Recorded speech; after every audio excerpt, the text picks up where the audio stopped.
হরে কৃষ্ণ। আজ ৬ জুলাই রবিবার, আষাঢ় মাসের শুক্লপক্ষের পবিত্র শয়ন একাদশী ব্রত তিথি। সুপ্রিয় ভক্তবৃন্দ, দর্শন করুন পবিত্র শয়ন একাদশী ব্রতের মহাপ্রসাদ গ্রহণ ভক্তদের।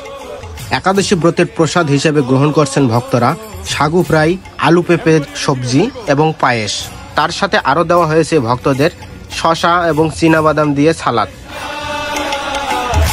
হরে কৃষ্ণ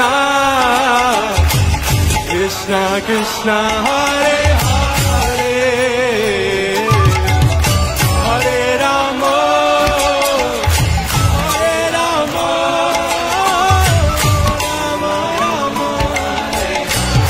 মাতাজি হরি হরি হরি বল।